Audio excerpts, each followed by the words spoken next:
Hello students, आज हम study कर रहे हैं क्लास 7th की वाव साइंस का चैप्टर 7 जो केमिकल रिएक्शंस और केमिकल चेंजेस के बारे में है।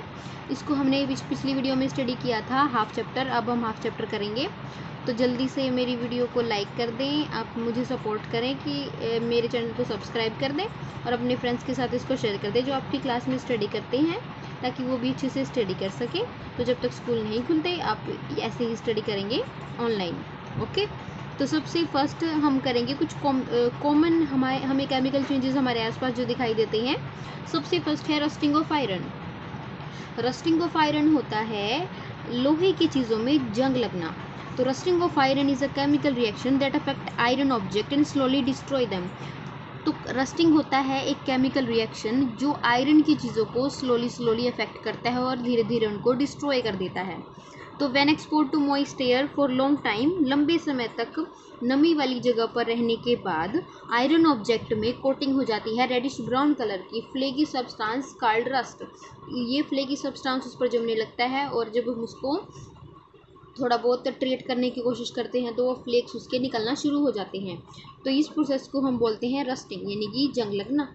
When the layer of rust falls off, it exposes the inner surface of iron on which a new layer of rust develop। तो क्या होगा जब हम उसको धीरे धीरे कुछ उसमें ट्रीट करने की कोशिश करेंगे या फिर खुद ब खुद भी ऐसा होता है कि उसकी जो बाहर वाली लेयर है उस पर रस्ट लग जाने के बाद वो तो गिर जाती है ऊपर वाली लेयर, और फिर अंदर वाली जो लेयर है वो एक्सपोज हो जाती है हवा के साथ, जो कि होती है मॉइस्ट एयर। फिर धीरे धीरे करके वो इस तरीके से पूरे के पूरे ऑब्जेक्ट को ही ईट्स कर जाती है, यानी कि खा जाती है।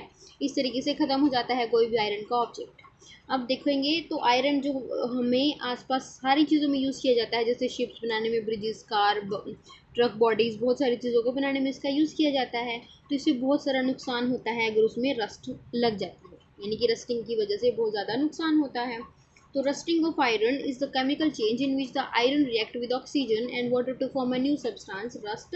The chemical equation for this reaction, ये reaction है इसकी, iron plus oxygen plus water is equal to rust। इस तरीके से रस्ट बन जाती है और ये हमारे आसपास की चीज़ों को डिस्ट्रॉय करती है। तो हमारा नेक्स्ट टॉपिक है प्रिवेंशन ऑफ रस्टिंग, कि हम रस्टिंग को रोक कैसे सकते हैं इसके बारे में। तो हमारे पास इसकी कुछ मेथड्स होते हैं। जैसे सबसे फर्स्ट होता है हम उसको ऑयल, पेंट या ग्रीस के साथ हम उसको कवर कर दें। तो सरफेस को कवर कर देने के बाद उसके ऊपर रस्ट नहीं लगती। गैल्वेनाइजेशन भी एक प्रोसेस है। ये मेथड है जिसमें हम प्रोटेक्टिंग स्टील, यानी कि स्टील को प्रोटेक्ट करते हैं और आयरन को रस्टिंग से कोट कर देते हैं। बिल्कुल उसकी थिन लेयर ऑफ जिंक की लेयर उस पर चढ़ा देते हैं, जिसकी वजह से उसमें रस्ट नहीं लगता। The galvanized article is protected against rusting even if the zinc coating is broken। अगर जिंक ब्रोकन टूट भी जाती है तो गैल्वेनाइजेशन की वजह से उसके ऊपर रस्ट नहीं लगता। It is because zinc is more reactive than iron and hence it react with oxygen faster and the iron and form the protective layer of the zinc oxide over the iron article।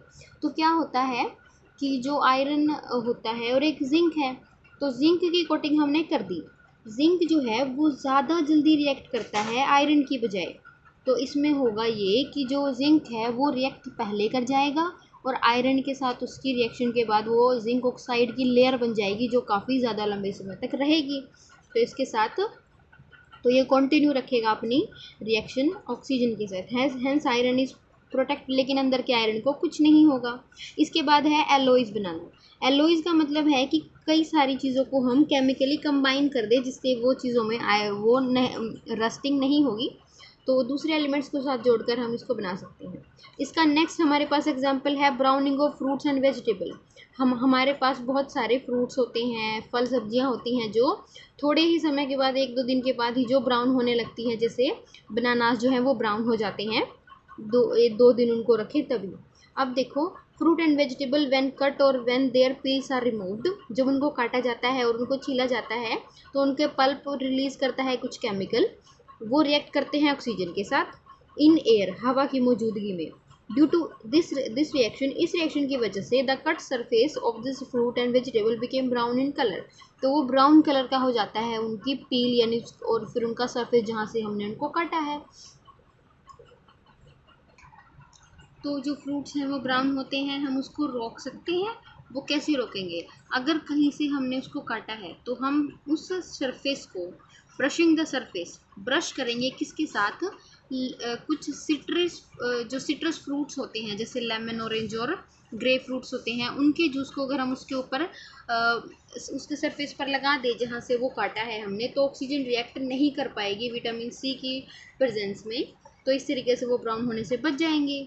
तो इस तरीके से और कुछ कुछ चीज़ों को हम पानी में डाल के रख सकते हैं जिसकी वजह से वो ब्राउन नहीं होंगे। जैसे हम कई बार पोटैटोज़ को छीलने के बाद रख सकते हैं पानी के अंदर, तो पानी भी अलाउ नहीं करता ऑक्सीजन को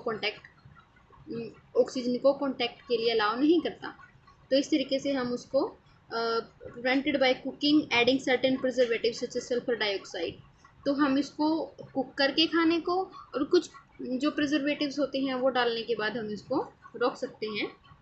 तो ये हो गया हमारा इस तरीके से हम इस जो browning of fruits and vegetables हैं उसको हम रोक सकते हैं। तो ये देखिए, इसके बाद है हमारा next reaction between vinegar and baking soda. Baking soda और विनेगर के बीच में होने वाली रिएक्शन। तो विनेगर, बेकिंग सोडा दोनों को प्लस किया, हमें मिला carbon dioxide plus water plus other substances. ये तीन चीज़ें हमें मिलेंगी, ये हैं तीनों हमारे प्रोडक्ट। तो बबल्स मिलेंगे हमें during the reaction of vinegar. Vinegar है हमारे पास सिरका, सिरके के हमारे पास मिलेंगे हमें बबल्स। बेकिंग सोडा होगा और इसकी वजह से हमें कलरलेस गैस निकलेगी जो होगी carbon dioxide. This gas when passed through a lime water turns the lime water milky. तो अगर हम इसको लाइम वाटर में से पास कराएंगे तो जो लाइम वाटर है वो हो जाएगा मिल्किश कलर हो जाएगा उसका। The milky appearance is due to the formation of white precipitate. ये सफ़ेद कलर के प्रेसिपिटेट बनने की वजह से ऐसा होता है। तो ये है लाइम वाटर जिसमें हम ऑक्सीजन को पास थ्रू कराएंगे तो CaCO3 बनेगा, कैल्शियम कार्बोनेट बनेगा और वाटर बनेगा। इसके बाद है reaction between iron filing and copper sulphate solution. चलिए वो स्टडी करते हैं। तो देखेंगे हम all the elements are not equally reactive. सारे एलिमेंट सेम रिएक्टिव नहीं होते। तो ये रिएक्शन इसको हम प्रूव करेंगे, रिएक्शन बिटवीन आयरन फिलिंग और कॉपर सल्फेट। तो देखो, कॉपर सल्फेट है, आयरन है। आयरन जो है वो कॉपर से ज़्यादा रिएक्टिव है, तो वो क्या करेगा, जो सल्फेट है उसको डिस्प्लेस करके खुद के साथ एडजस्ट करा लेगा और बच जाएगा हमारे पास कॉपर अलग से। तो इस रिएक्शन में क्या होता है, तो कुछ एलिमेंट होते हैं, देखो, more reactive element can displace the less reactive element to form their compound in solution और मोल्टन फॉर्म। जो ज़्यादा रिएक्टिव मेटल्स होते हैं या फिर रिएक्टिव एलिमेंट्स होते हैं वो डिस्प्लेस कर देते हैं कम रिएक्टिव एलिमेंट को, जिससे क्या होगा, नए तरीके के कंपाउंड बन जाते हैं। Iron is a more reactive metal than copper. Iron ज़्यादा रिएक्टिव है कॉपर से, तो इससे क्या होगा कि आयरन जो है वो कॉपर की जगह आ जाएगा। ये देखो, इसकी जगह बैठ गया ये आके।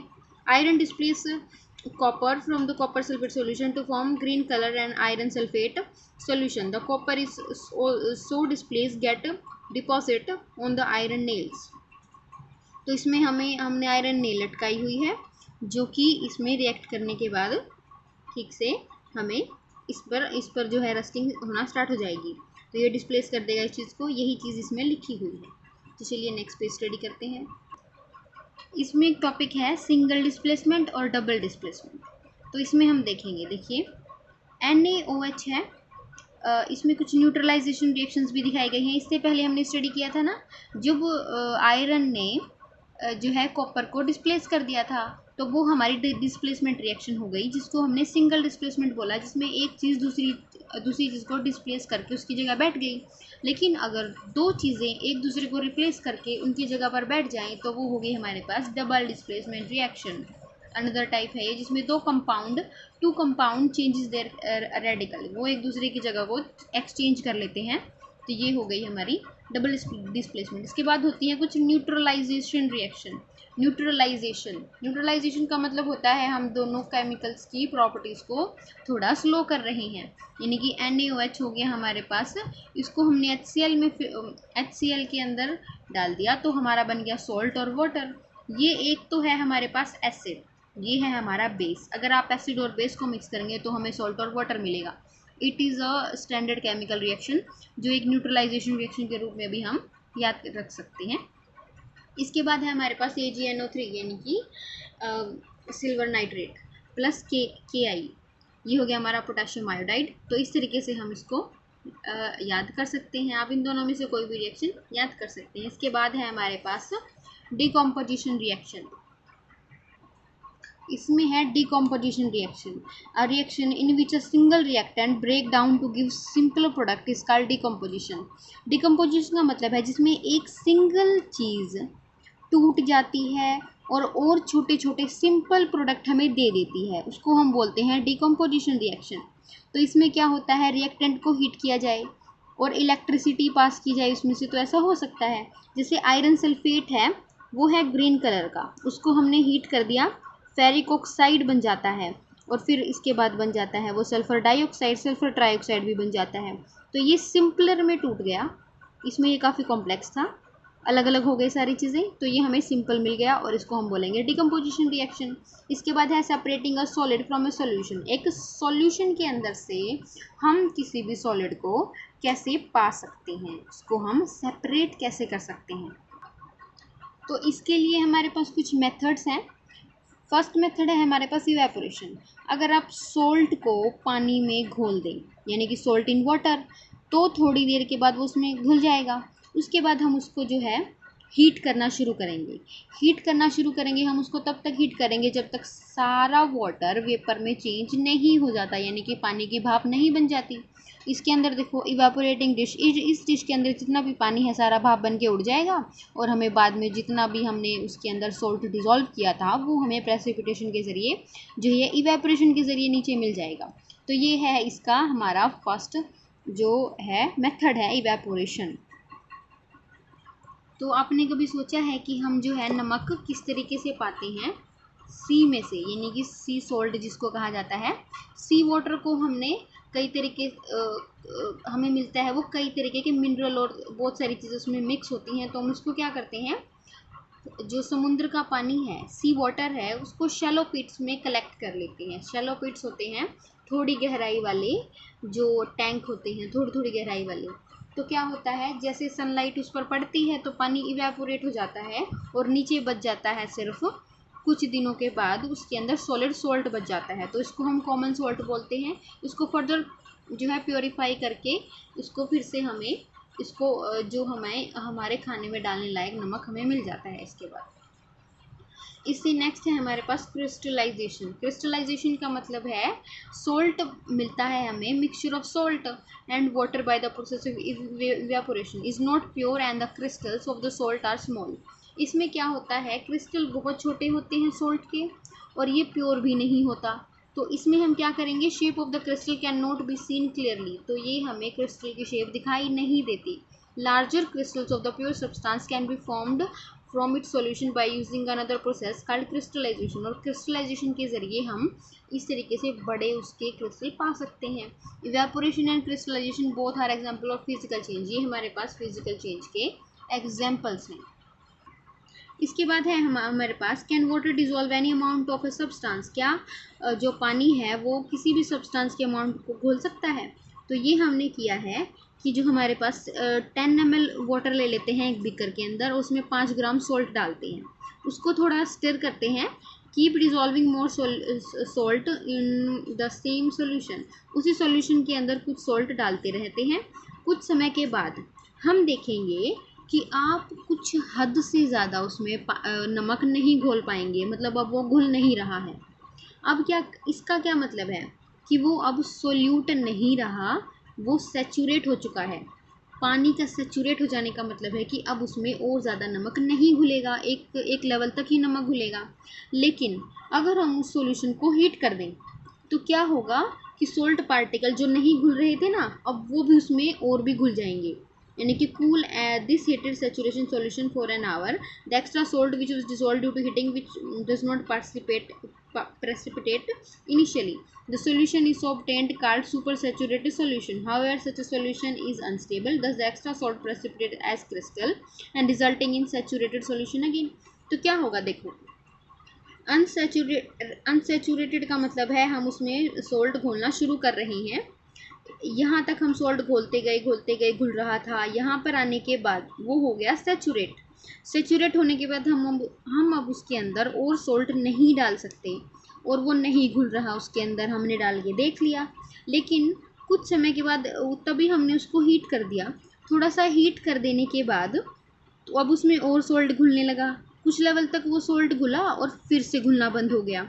इसके बाद हम उसमें और सॉल्ट नहीं घोल सकते। इसको हम बोलेंगे सुपर सैचुरेटेड सॉल्यूशन। इसके बाद इसका कोई तरीका नहीं है सॉल्ट को डिज़ोल्व करने का।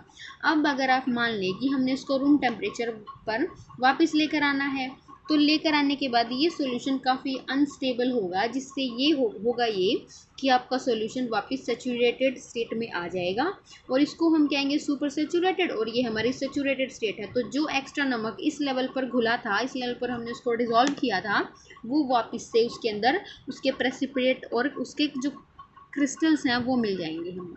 तो ये चैप्टर यहाँ पर फिनिश हो जाता है। तो मेरे चैनल को आप सब्सक्राइब कर दें, वीडियो को लाइक कर दें, अपने सभी फ्रेंड्स के साथ शेयर करें, अपने टीचर्स को ज़रूर बताएं कि आपने ये वीडियो देखी है और वो सभी स्टूडेंट्स के साथ उसको शेयर कर देंगे। Thank you so much.